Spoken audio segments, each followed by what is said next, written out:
안녕하십니까. 오늘은 빌립보서 2장 19절에서 22절의 말씀으로 디모데와 에바브로디도 첫 번째라는 제목으로 하나님의 말씀을 나누고자 합니다. 본 말씀은 내가 디모데를 속히 너에게 보내기를 주 안에서 바람은 너의 사정을 알므로 안위를 받으려 함이니 이는 뜻을 같이하여 너의 사정을 진실히 생각할 자가 이밖에 너에게 없습니다. 그들이 다 자기를 구하고 그리스도 예수의 를 구하지 아니하되 디모데의 연단을 너희가 안 하니 자식이 아버지의 함같이 나와 함께 복음을 위하여 수고하였느니라. 디모데는 사도 바울에게 신실한 동력자였습니다. 그는 바울과 함께 하나님 나라를 전파한 사람이었습니다. 하나님의 일은 뜻을 같이 하여야 합니다. 또 생각과 정신을 같이 하여야 합니다. 디모데는 빌립보 교인들의 사정과 형편을 진실히 생각할 자였습니다. 디모데는 옥에 갇힌 바울의 사정을 진실히 알아줄 사람이었습니다. 그러나 그들은 자기의 일을 구하고 그리스도 예수를 전파하고 변호하고 교회를 세우는 일을 하지 않았습니다. 디모데는 연단을 받았습니다.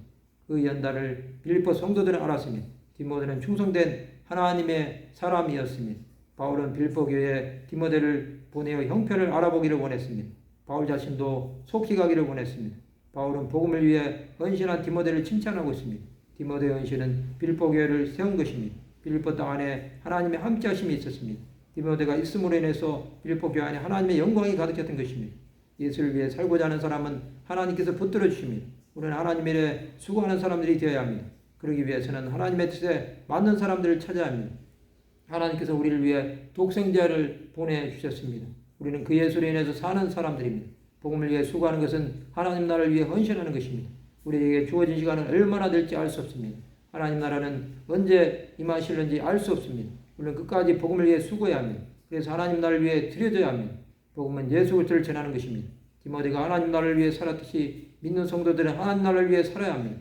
복음을 위하여 수고한 사람들은 하나님께서 받으십니다. 그들의 헌신은 하늘에서 해같이 빛날 것입니다. 이 땅에서 우리가 행하는 모든 것은 하나님의 뜻을 이루는 도구가 되어야 합니다. 바울과 디모데는 끝까지 하나님 나라를 위해 살았습니다. 그런 하나님의 사람들은 주 예수의 다시 오심을 믿는 것입니다. 하나님의 사람들은 그의 뜻을 믿음으로 순종하는 삶을 살아야 하는 것입니다. 하나님의 사람들은 그리스도 예수의 일을 구해야 합니다. 그럴 때 하나님 나라가 땅까지 전파되는 데 쓰임을 받을 것입니다. 하나님의 마음을 아는 사람들은 그의 마음으로 영혼들을 섬기는 사람들이 될 것입니다. 복음을 위하여 수고하는 하나님의 사람들이 되시기 바랍니다. 그럴 때 하나님의 뜻을 이루게 될 것입니다. 말씀을 마치고자 합니다. 주 안에서 신실한 동력자가 되어 하나님의 마음을 아는 하나님의 백성들이 되시기를 주님의 이름으로 축원합니다.